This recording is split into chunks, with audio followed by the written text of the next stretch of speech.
Hi guys, welcome back in my spoken मची sir channel. Last वाली video मैंने आपको बताया था कि how will you recognise the subject verb object and other word. आप किस तरह से कर्ता क्रिया कर्म अन्य सब कैसे पहचाने, मैं आपको लास्ट वाली वीडियो यानी कि फर्स्ट पार्ट में मैंने आपको बताया था। आज मैं स्टार्ट करूँ चैप्टर 2 यानी सेकंड पार्ट में बताने वाला हूँ कि what will I teach in and how will you translate and how will you learn how to speak English. I will teach in this tense. मैं आपको बताऊंगा कि इस टेंस में कैसे हम इंग्लिश स्पीक करते हैं और कैसे ट्रांसलेशन किया जाता है, इस वीडियो में आपको बताने वाला हूँ। So come on the point. So start करता है part second, past present indefinite tense. तो इसका रूल क्या होता है, सबसे पहले रूल देख लीजिए। रूल क्या होगा, सबसे पहले हम किसका प्रयोग करेंगे, subject then verb then object and then other word। Hindi में इसे बोलते हैं हम कर्ता, इसे बोलते हैं क्रिया, इसे बोलते हैं कर्म और इसे बोलते हैं अन्य शब्द बोलते हैं। तो ये होते हैं सबसे पहले subject then verb then object then other word. तो ये आपको हर सेंटेंस में अलग अलग करके मैं आपको भी दिखा रहा हूं। जैसे देखिए, मैं सबसे पहले आपको सिंगुलर सब्जेक्ट बताऊंगा, ठीक है। सिंगुलर सब्जेक्ट यानी कि एक वचन। अब मैंने आपको बताया था लास्ट वाले वीडियो में, फर्स्ट पार्ट में बताया था कि एक वचन कर्ता के साथ क्रिया में किसका प्रयोग होता है, यस या ईएस का प्रयोग होता है। जब आपका सब्जेक्ट सिंगुलर नंबर होगा तो वर्ब में किसका प्रयोग हो जाए, यस या ईएस का। और एक चीज बताया था आपको कि जब किसी भी वर्ब के अंत में O X Z double S H S C H आ जाए तब उसमें किसका प्रयोग होता है, ईएस का प्रयोग होता है। तो मैं आपको बस अभी सिंगुलर सब्जेक्ट बताऊंगा, प्लूरल सब्जेक्ट अभी रोक रखूंगा जब तक आपका ये क्लियर हो जाएगा सिंगुलर सब्जेक्ट, फिर उसके बाद आपको प्लूरल नंबर या बहुवचन सब्जेक्ट का यूज बताऊंगा, ठीक है। तो यहाँ पे देखिएगा, तो सिंगुलर सब्जेक्ट होते कौन से हैं, आपका हो जाएगा ही, सी, इट और नेम। ये आपके सिंगुलर सब्जेक्ट है। इनके वर्ब में, इनके साथ वर्ब में किसका प्रयोग होता है, एस या ईएस का।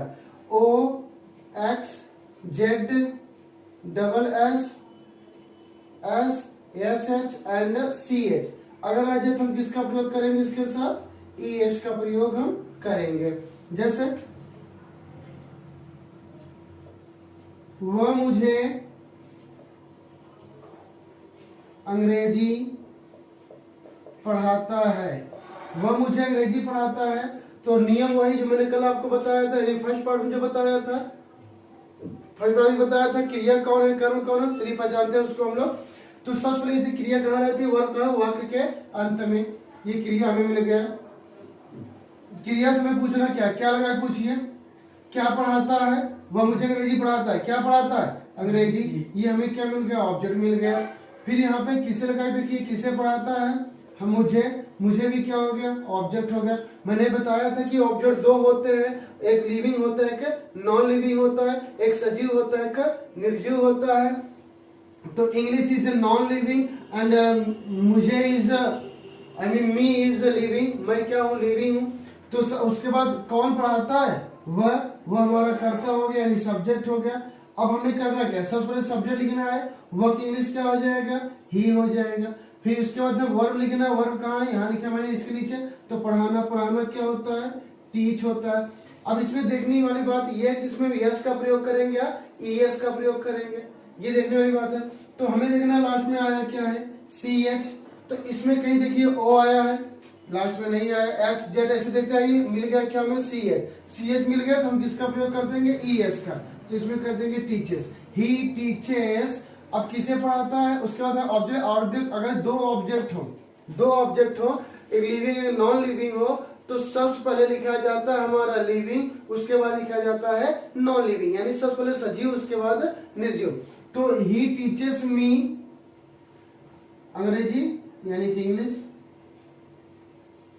ही टीचर्स मी इंग्लिश, वह मुझे अंग्रेजी पढ़ाता है। यहाँ पे हम किसी का नाम लिख सकते हैं, जैसे रोहन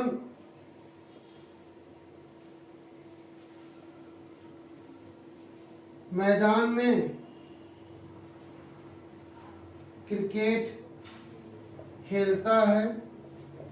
नियम वही, सबसे पहले क्रिया पता कर लीजिए, क्रिया कहाँ होती है, वाक्य के अंत में। क्या खेलता है, क्रिकेट, ये क्रिया लिख लीजिए यहाँ पे।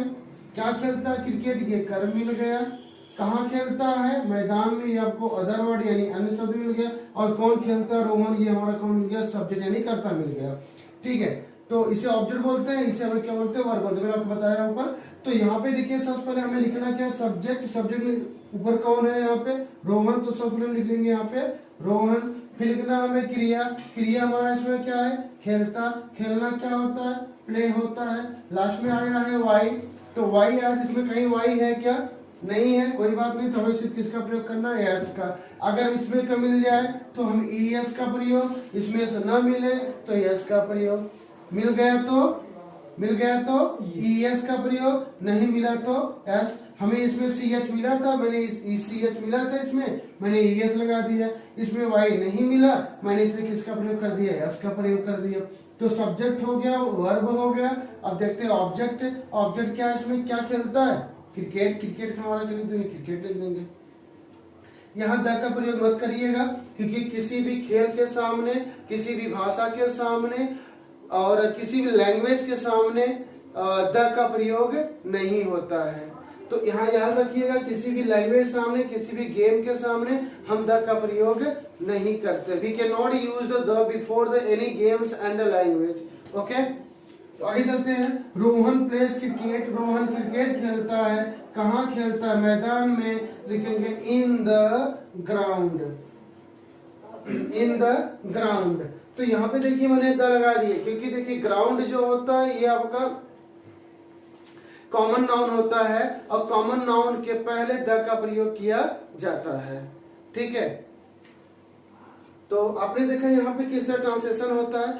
इसी के अकॉर्डिंग मैं एक चीज और आपको बताना चाहूंगा कि कुछ वर्ब ऐसे होते हैं जिनके लास्ट में वाई पाया जाता है, तो उनपे जब वाई का प्रयोग करते हैं, उसके बगल जब यस या यस का प्रयोग करते हैं ना, तब उस कंडीशन में वाई को वहां से रिमूव कर दिया जाता है, वहां से हटा दिया जाता है। सो मैं आपको दिखाता हूँ, देखिए जैसे वह पतंग उड़ाती है। ठीक है, तो वह की इंग्लिश सर्च कर देखिए, क्रिया इसमें क्या हो रहा है, उड़ाती है। क्या उड़ाती है, पतंग, ये ऑब्जेक्ट हो, कौन उड़ाती है, वह उड़ाती है। इतना सबको मैं ऑलरेडी बता चुका। अगर क्लियर ना हो तो फर्स्ट पार्ट में आप जाके देख सकते हैं कि सब्जेक्ट वर्ब ऑब्जेक्ट क्या, क्लियर आपको हो जाएगा। तो यहाँ पे देखिए सबसे पहले लिखना क्या, वह, तो यानी सब्जेक्ट लिखना, सब्जेक्ट कौन है, वह की इंग्लिश क्या हो जाएगा, सी होगा। अब उसके बाद उड़ाना लिखना है, वर्ब लिखना, उड़ाना क्या होता है, फ्लाई होता है। अब जब कभी भी वाई के पहले कॉन्सोनेंट हो, वाई के पहले कॉन्सोनेंट हो, तब उसमें डायरेक्ट यस का प्रयोग नहीं कर सकते आप। उसमें यस का प्रयोग करने के लिए आपको सबसे पहले वाई को यहां से क्या कर देना है, हटा देना है, और इसमें प्रयोग करना आई ई एस का प्रयोग करना है। सी फ्लाइज, अब पतंग क्या होता है, काइट। देखिए ये तो क्लियर है। जब कभी भी अगर वाई के ठीक पहले, वाई के ठीक पहले हमें क्या मिल जाए, वावेल। वावेल कितने होते हैं, 5 होते हैं। कौन कौन से, ए ई आई ओ यू। ठीक है, अगर वाई के ठीक पहले वावेल मिल जाए, ए ई आई ओ यू, तो उस कंडीशन में हमें वाई को क्या करना, वहां से हटाकर उसके स्थान प्रयोग करना है आई ई एस का प्रयोग करना। आपको किसको हटाकर, वाई को हटाकर। जब वाई को हटाएंगे तो वहां पे किसका प्रयोग करेंगे हम, आई ई एस का। बस एक बात हमेशा याद रहे कि जब हम वाई में यस का प्रयोग करेंगे तभी ये नियम लागू होगा, अर्थात इसके अलावा कोई इसका नियम नहीं होता है। मान लीजिए कि यहाँ पे अगर सब्जेक्ट आपका बहुवचन होता है, जैसे आई वचन की बहुवचन होता है।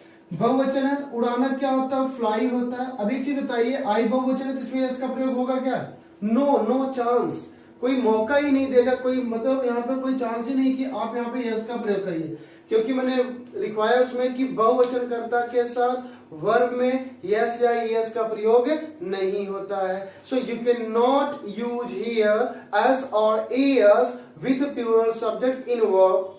ओके, तो यहाँ पे देखिए बहुवचन करता है, तो बहुवचन कर्ता के साथ वर्ब में यस या यस का प्रयोग नहीं होता। इसका सीधा बोल सकते हैं आई फ्लाई काइट, आई फ्लाई काइट, ये आपका बहुवचन कर्ता के साथ हो जाएगा।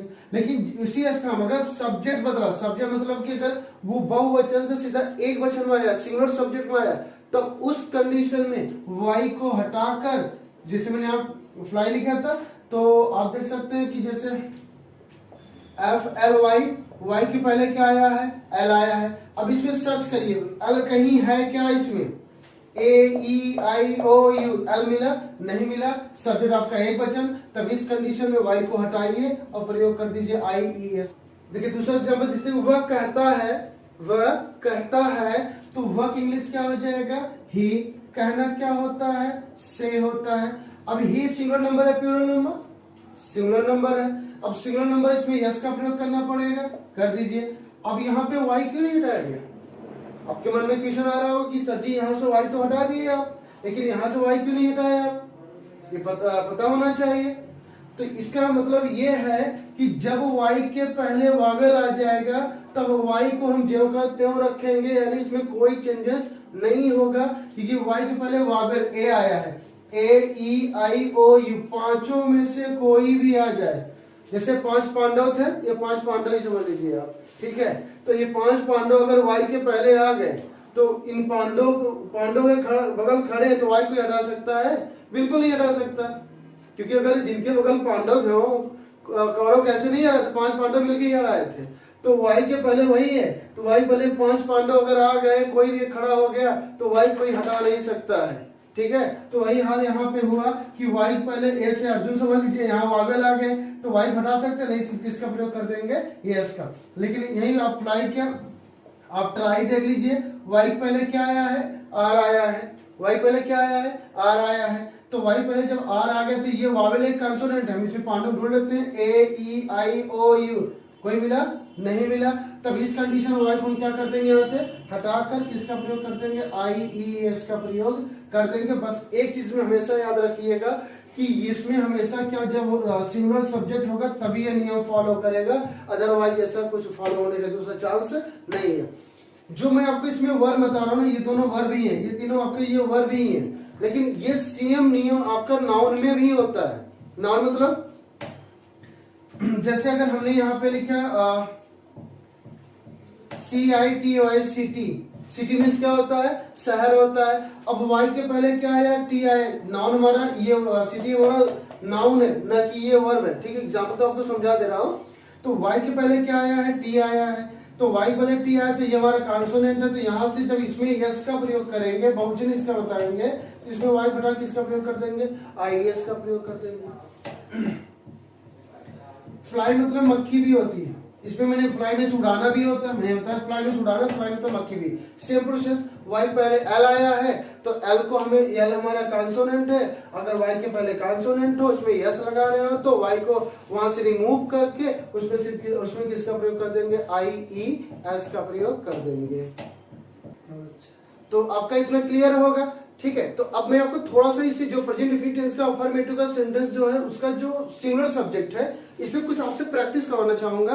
तो आप इस पे अगर प्रैक्टिस कर लेते हैं, I think you will speak English one day, एक दिन श्योर है कि आप इंग्लिश बोलेंगे, ठीक है। जैसे सेंटेंस में बोल रहा हूं, जैसे वह जाता है, वह जाता है, ही गोज, वह जाता है, ही गोज, वह पढ़ने जाता है, he goes to read. Mukesh अंग्रेजी बोलता है, Mukesh speaks English, Mukesh speaks English. सूरज पूरब में उगता है, the sun rises in the east. तो इस तरह से आप सेंटेंस बोल सकते हैं, बना सकते हैं। मैं थर्ड पार्ट में, देखिए मैं स्टेप बाय स्टेप आपको लेके चलूंगा, ताकि हर वर्ड, हर सेंटेंस आपको एकदम क्लियर होना चाहिए, ठीक है।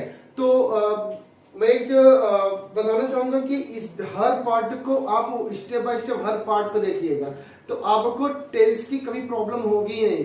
You will never face problem of tense, tense की प्रॉब्लम नहीं होगी। End of your problem, if you watch my video and not only watch, you will have to watch full video. अगर आप पूरा वीडियो देखेंगे, यकीन मानिए, you will never forget tense and always speak English and I will teach you with plural subject. अगले part में आपको बहुवचन कर्ता के साथ पढ़ाने वाला हूँ। आज एकवचन कर्ता है, कल बहुवचन कर्ता के साथ, फिर उसके बाद आपका लॉन्ग वीडियो चलेगा। मैं इसलिए 2 पार्ट शुरू कर दिया हूँ क्योंकि आपके जब आपका सेकंड इसमें सब्जेक्ट और वर्ब ऑब्जेक्ट या इसके अलावा singular subject plural subject clear रहेंगे तब आपको इसमें कोई प्रॉब्लम नहीं होगी। ठीक है, तो थर्ड पार्ट में मैं आपको बताऊंगा बहुवचन कर्ता के साथ कैसे प्रयोग होता है। So thanks for watching my video and please watch full video. That's all, thank you very much.